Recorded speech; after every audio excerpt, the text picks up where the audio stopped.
Sering dengar istilah sembilan naga, tapi apa ya maksudnya? Sembilan naga ini disebut sebagai 9 orang terkaya di Indonesia yang mengontrol perekonomian dan pemerintah. Jadi dibilang ada sebuah konspirasi lah bahwa presiden itu di belakangnya itu yang kontrol sebenarnya 9 naga. Gitu. Jadi kemana uang 9 naga pergi, 01, 02, 03, itulah yang menurutnya bakal menang.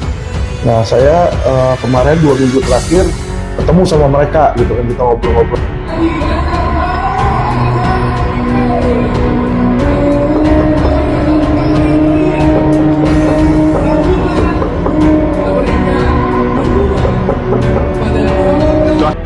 Ini you punya future, bukan saya lagi.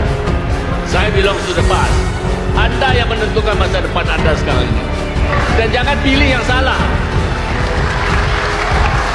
Sebab pemimpin di Indonesia ini begitu pentingnya karena hukum kita belum jalan di sini. Maka itu saya katakan, kenapa saya merasa setelah tiga-tiga yang saya juga kenal, calon-calon itu, baik kenal secara pribadi maupun di dalam perjuangan saya. Tapi saya katakan, saya bilang sama anak cucu saya, ya, yang sekarang cucu saya pun sudah selesaikan usianya. Jangan salah pilih. Anda yang menentukan masa depan Anda. Maka itu tidak banyak lagi yang kita perlu diskusikan kecuali memilih pemimpin yang terbaik dari tiga ini. Dan kalau Anda sudah baca YouTube dan Anda yang paling pintar daripada saya baca-baca FB itu, tidak perlu lagi kita diskusikan. Ini gitu kan, ya walaupun ini kan katakanlah kata-kata yang masih di awal-awal kelabu naga 9, ya kan, yang nggak tahu emang kelabu. Tapi dalam realita politik gitu kan, mereka cukong abadi, diabadikan oleh sistem politik yang kita sepakati. Nah saya tanya nih sama pemirsa semua, mau begini terus? Ya silakan aja. Akhirnya apa? Ya siap-siap aja kita jadi jongos besar. Gak pernah kita jadi tuan besar. Jangan mimpi lah gitu ya. Siapa sih? Pak Julpan ini merasa saya pemegang kedaulatan rakyat, karena saya rakyat kan ya. Saya miliki ini, saya bilang kita di sini buat numpang aja. The real owner yang mereka. Coba tanah kita berapa persennya tanah-tanah yang aktif dibangun sekarang ini ya dari perumahan. Semua ini berubah. Oh gitu ya. Nyaplos gitu. Ya pasti. Oh iya. Saya ingin nyoblosan. Yang sesuatu yang nggak pas itu namanya tahu belakang. Dalam 1 menit sudah ketemu solusinya. Sebetulnya yang bertarung di Pilpres 2024 itu, nah ini nih manusianya nih. Ini kutu kupretnya nih, 9 naga ini nih. Lawan Anies ya. Jadi yang cawe-cawe cuman rocker doang, calo. It's a scholar, right? And he has performed as a governor mediocre.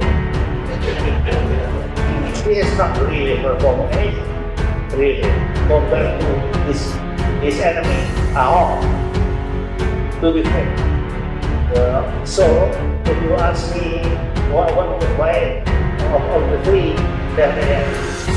dari saya, orang pinter sekali, terlalu pinter, karena itu dia bisa.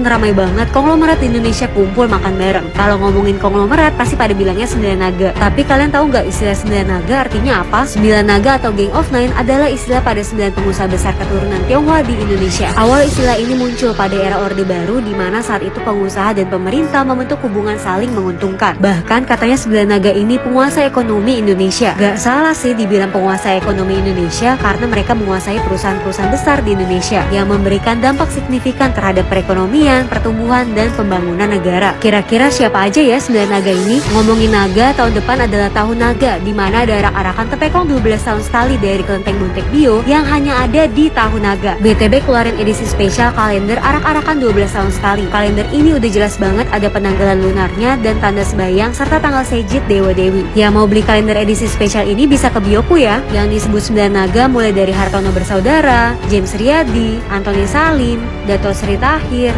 Aguan, dan masih banyak lagi. Sisanya kalian isi sendiri deh. Entah ada syaratnya agar bisa disebut 9 naga, atau hanya 9 orang konglomerat terkaya aja yang bisa disebut 9 naga. Kalian ada yang tahu? 9 naga ini disebut sebagai 9 orang terkaya di Indonesia yang mengontrol perekonomian dan pemerintah. Jadi dibilang ada sebuah konspirasi lah bahwa presiden itu di belakangnya itu yang kontrol sebenarnya 9 naga. Gitu. Jadi kemana uang 9 naga pergi, 01, 02, 03, itulah yang menurutnya bakal menang. Nah saya kemarin 2 minggu terakhir ketemu sama mereka gitu kan, kita ngobrol-ngobrol tentang Pilpres toh, jadi kita sudah tahu sih sebenarnya siapa kira-kira yang akan terpilih gitu. Waduh, maksudnya gimana nih? Udah bisa tahu nih? Ya itu jadinya seperti siapa jargon itu, jadi sebelum pemilihan kita sudah tahu mana yang menang gitu. Tapi kalau kita bicara pasti nanti jadi ribut, nanti jadi hoax, nanti jadi macam-macam lah di situ ya kan. Jadi ya kita biarkan saja masyarakat memilih, tapi nanti kita akan buktikan masing-masing pendapat kita ini, keyakinan kita benar nggak. Ya, mungkin yang nomor 3 nih, belakangan ini kan kalau kita lihat lagi sepertinya gencar sekali ya untuk mempromosikan misalnya soal perbaikan hukum, kemudian prestasi-prestasi di bidang hukum. Pandangan Bapak kira-kira gimana tuh soal? Kalau pendapat saya tentang 03 terhadap cawapresnya dulu deh. Kalau terhadap Mahfud, orang-orang sudah tahu bahwa Mahfud itu ilmu hukumnya tinggi. Dia menjabat eksekutif, legislatif, yudikatif, ilmu hukumnya tinggi. Tetapi dia dalam menjalankan tugas, mohon maaf, tidak ada sama sekali hati untuk masyarakat. Parahnya di situ. Kenapa saya bilang seperti itu? Hal sepele aja, ketika dia menjabat Menko Polhukam, minggu kemarin, dia menerima undangan dari petisi 100. Diterima oleh Menko Polhukam, diajarin gimana cara memaksulkan presiden.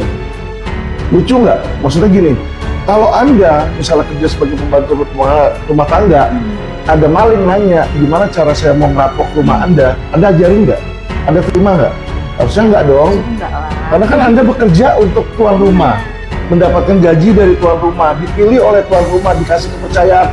Masa kepada yang ngasih kepercayaan dia tusuk? Itu loh calon presidennya Ganjar. Saya belak-belakan aja ya, saya mau buka nih pada teman-teman. Jadi biar supaya jangan menjadi fitnah. Jadi istri saya ini beberapa waktu lalu ada memberikan WhatsApp nih kepada Ganjar, ya kepada Capres Ganjar. Waktu itu terkait adanya judi online. Jadi ada judi online di Jawa Tengah, ada 3 lokasi judi online di Jawa Tengah. Kita kasih link beritanya. Ini ada WA-nya ke Pak Ganjar ya. Ditulis, selamat pagi Pak Ganjar, bagaimana? Kenapa di Semarang sudah ada 3 lokasi judi? Apakah Anda tidak tahu atau pura-pura tidak tahu? Kita nanya nih di sini, apa masa bodoh? Ini apa maksudnya? Ditanya sama beliau. Bapak Ganjar kan gubernur Jawa Tengah, masa tidak tahu ada 3 lokasi judi?